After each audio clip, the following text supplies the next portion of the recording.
میری مراد پیر محمد امین الحسنات شاہ ہیں۔ آپ پر 1974 میں قاتلانہ حملہ کیوں کر ہوا اور پس پردہ کیا محرکات کار فرما تھے؟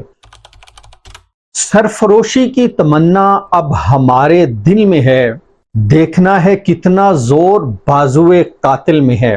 آج ہم جان سکیں گے کہ ایک ایسی شخصیت جو کہ وزیر مذہبی امور رہ چکی ہے اور جنہیں آج جانشین ضیاء الامت اور امین امانات حسن کرم کے القابات سے جانا جاتا ہے، میری مراد پیر محمد امین الحسنات شاہ ہیں۔ آپ پر 1974 میں قاتلانہ حملہ کیوں کر ہوا اور پس پردہ کیا محرکات کار فرما تھے؟ 1974 کی تحریک ختم نبوت میں آپ نے ایک ناقابل فراموش کردار ادا کیا۔ آپ نے ینگسٹرز کو اکٹھا کر کے ایک تنظیم کی بنیاد رکھی جس کو الفتح کے نام سے جانا گیا۔ آپ خود کہتے ہیں کہ میں نے اپنے بھائیوں الحاج حفیظ البرکات شاہ، میجر محمد ابراہیم شاہ، پھوپھیزاد بھائی پیرزادہ احمد جنید شاہ اور دیگر ہم خیال احباب کے ساتھ مل کر ایک تحریک کی بنیاد رکھی جس کا نام تحریک الفتح رکھا گیا۔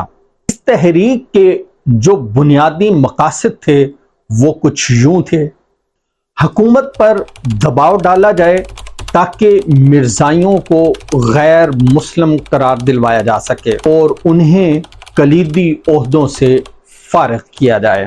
مرزائیوں کے خلاف معاشی اور معاشرتی بائیکاٹ کیا جائے۔ مرزائی نوازوں کا سراغ لگا کر ان کی حوصلہ شکنی کی جائے۔ اس تنظیم میں تمام مکاتب فکر کے نوجوان جذبہ ایمانی سے سرشار ہو کر پوری قوت کے ساتھ شریک ہوئے۔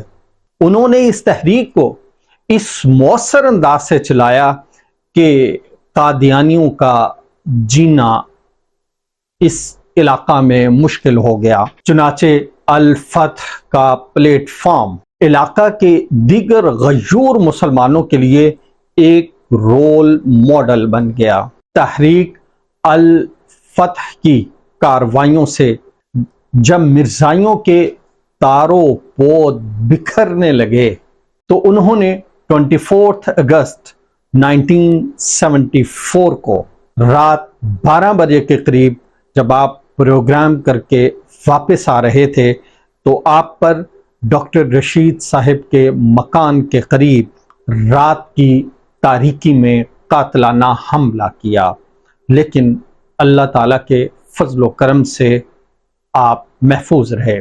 اس تحریک الفتح کے بھیرا، میانی، بھلوال اور دیگر مضافاتی علاقوں میں یونٹ قائم کیے گئے اور پھر سرگودا، سلاں والی اور چوکی بھاگٹ میں بھی اس کے تنظیمی دفاتر قائم کیے گئے، یہاں تک کہ 7 ستمبر کا دن اپنے دامن میں کئی سعادتیں سمیٹتا ہوا طلوع ہوا۔